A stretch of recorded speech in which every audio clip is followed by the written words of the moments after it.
Então vamos lá. Agora que nós sabemos que é o esclarecimento, lá na crítica da razão pura, você vai entender, tá lá na página 192 da sua apostila. Tem uma frase que diz assim, ó,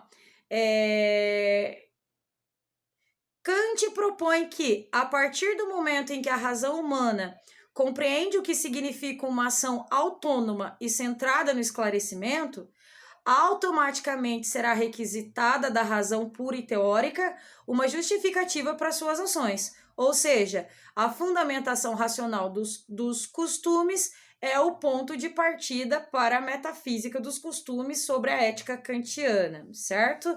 E aí, a pergunta é a seguinte: é possível a razão sozinha dar as justificativas para a minha ação? Mas então, como deve ser as justificativas para a minha ação baseada na razão? O Immanuel Kant vai dizer que ela deve começar naquilo que ele chama de boa vontade, né, do sujeito.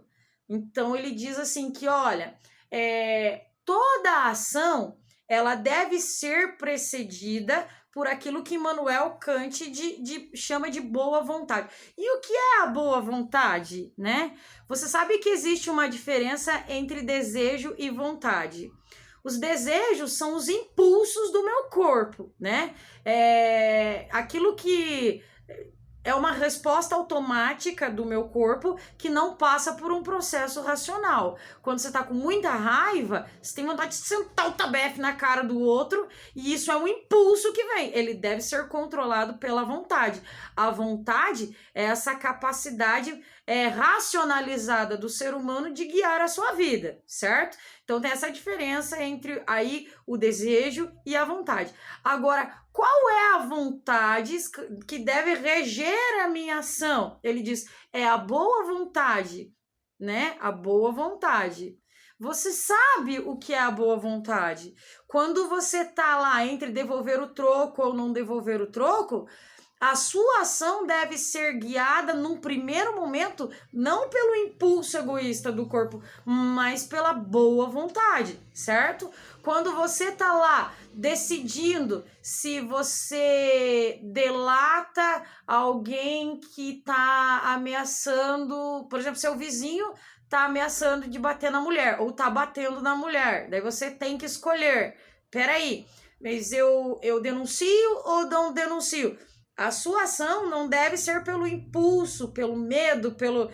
O que são os impulsos do corpo? É o medo, esses primeiros instintos nossos que vêm para garantir a sobrevivência, né? O Immanuel Kant diz que não deve ser pelo desejo, mas sim pela boa vontade.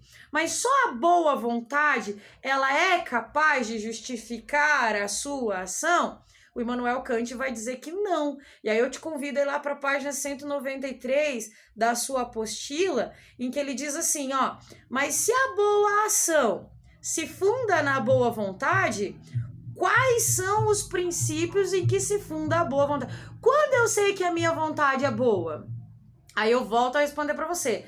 Quando ela é baseada no dever e não, né, não quando a vontade é baseada no dever. No dever. A ética do Immanuel Kant é uma ética deontológica, né? Lógica vem de logos, que é explicação racional, e onto é dever. Então, eu esqueço os meus impulsos, vou agir na ação esclarecida, mas sempre com base no dever, né? Mas um dever sem querer nada em troca. Consegue entender? Lembra que o Aristóteles, ele dizia que a ação ela é movida por uma finalidade? Lembra? E a finalidade da ação é a felicidade humana?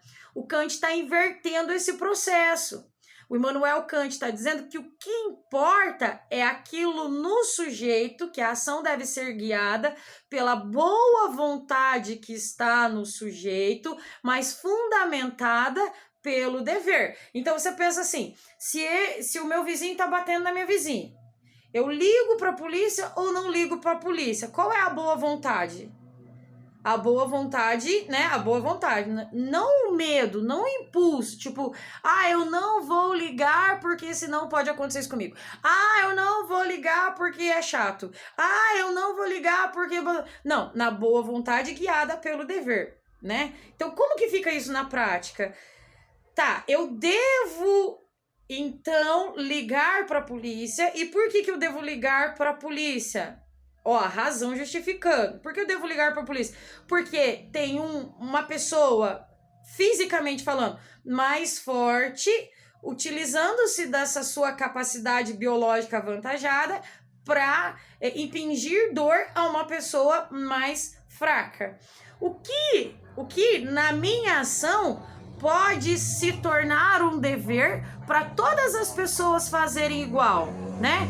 Se calar diante do momento em que um mais fraco agride, em que um mais forte agride um mais fraco, ou é bem visto, torna-se um dever coletivo em que, primeiro, o mais forte não agrida o mais fraco, o mais forte defenda o mais fraco. E num outro momento, quando isso não acontecer, que uma outra pessoa que esteja em volta possa estar denunciando a ação falha. Olha, toda essa reflexão moral que eu fiz sobre uma ação, ela veio da minha razão. Eu não utilizei de nenhum princípio estabelecido, de nenhum dogma, de nada que não possa ser explicado racionalmente. Ela começou numa boa vontade, certo? Justificada racionalmente, sem querer nada em troca para mim. Só pensei aí, né? E agora, aí a outra pergunta que se faz é a seguinte: agir, então, eu sei que eu tenho que agir conforme o dever e por dever, certo? Mas a pergunta é o seguinte: como que eu vou estabelecer um princípio, uma regra ética? Então, se eu já entendi como deve ser a ação moral, como que eu vou estabelecer uma regra ética de ação? E aí Kant vai buscar aquilo que existe na nossa razão, que ele chamou de imperativos. Imperativos. Ele diz que são 2 imperativos que regem as nossas ações. E quais são esses imperativos? São os imperativos que ele chamou de hipotéticos. Tá anotando aí? E os imperativos que ele chamou de categóricos. Então, vamos voltar. Na ética kantiana, pressupõe o uso autônomo da razão, ou seja, uma ação esclarecida, certo? Essa ação, ela deve ter como base a boa vontade e não os impulsos, certo? A boa vontade. Essa boa vontade deve ser justificada racionalmente pela questão do dever. Mas como que eu sei qual é a fundamentação do meu dever? O que é que fundamenta um dever? O que é que fundamenta um dever? Quando eu sei que uma coisa é dever, né? Tipo assim, sou ser humano. Quando eu sei que eu estou num dever enquanto ser humano, não é? A cachorrinha, lembra que eu falei do problema ético para nós seres humanos? A cachorrinha tem os seus deveres já inclusos dentro dela pela natureza, nós não temos, né? A cachorrinha sabe como defender ou não, ela sabe. Agora nós precisamos construir isso. A pergunta é o seguinte, né? O que é que fundamenta o meu dever? O que é que fundamenta o meu dever? É a finalidade da minha ação? O Immanuel Kant já disse não, muito pelo contrário.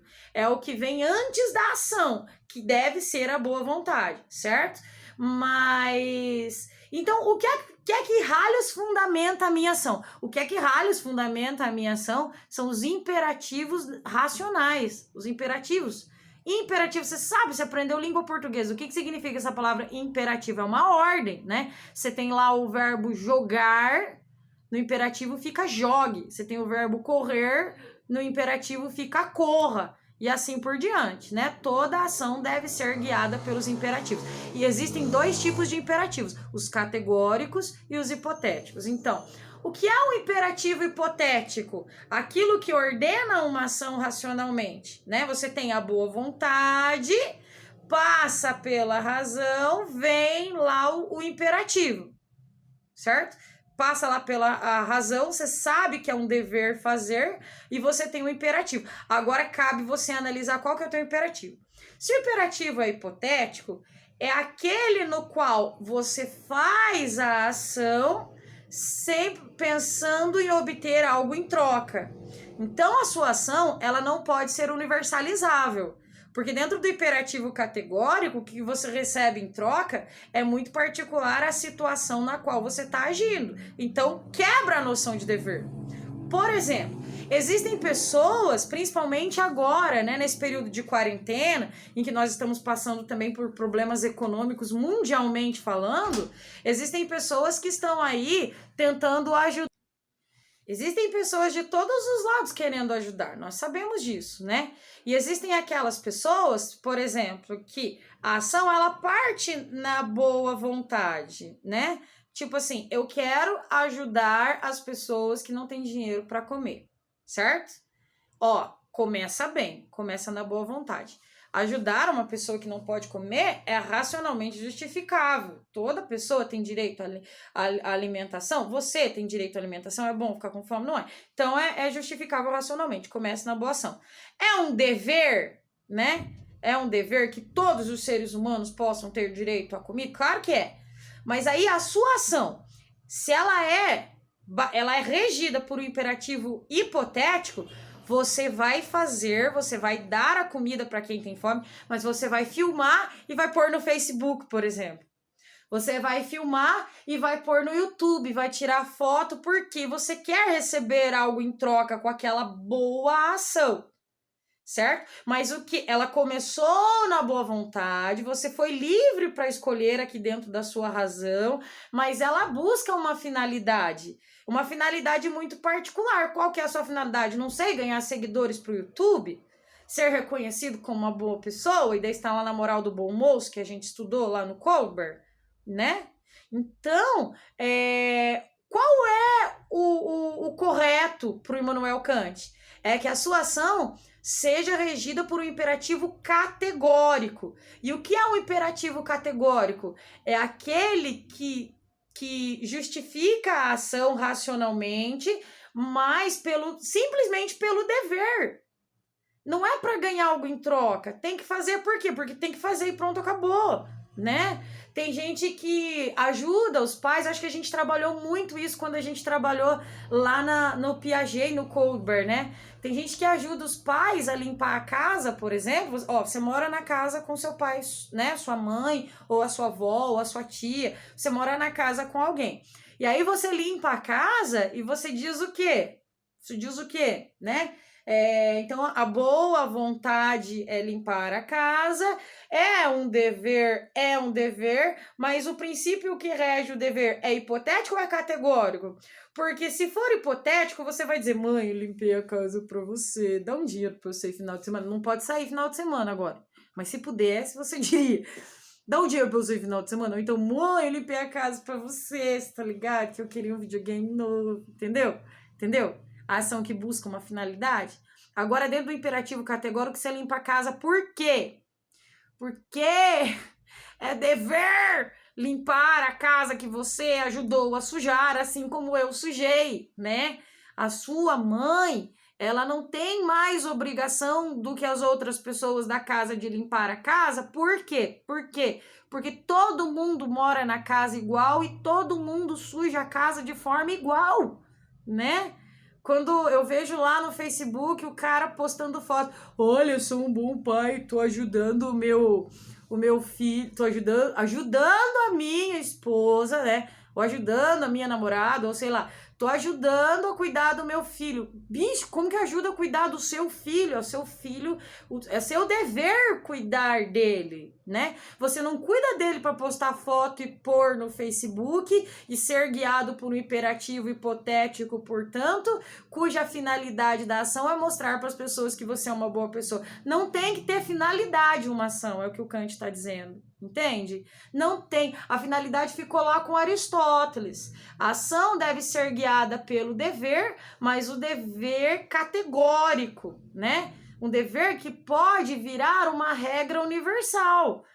um lugar em que todas as pessoas limpam as suas casas. E se todas as pessoas limpam as suas casas, nós ficamos livres de uma série de doenças, né? Ficamos livres de uma série de rinite, e é um dever, velho, não tem maior justificativa que essa limpar a casa, né? É um dever ajudar um ser humano que tá com fome, é um dever ajudar, trocar a fralda de um filho, não é algo que merece uma recompensa, não é algo que deve ser recompensado, e isso não precisa Zeus, não precisa Baco, não precisa Atena vir do céu e dizer assim, limpe a casa, né? É necessário que você limpe a sua casa, porque isso não deve vir de nenhum outro preceito que não seja um preceito racional.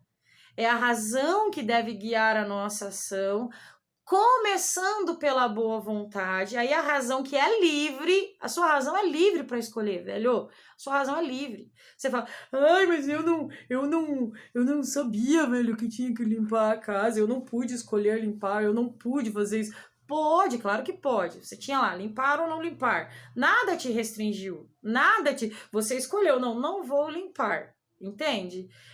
Ou você escolheu o princípio da boa ação, eu vou limpar, da boa vontade, né? Mas eu vou limpar por quê? Para querer angariar algo em troca com a minha ação, ou porque eu também sujei a casa e eu também devo limpar a casa. Portanto, imperativo categórico.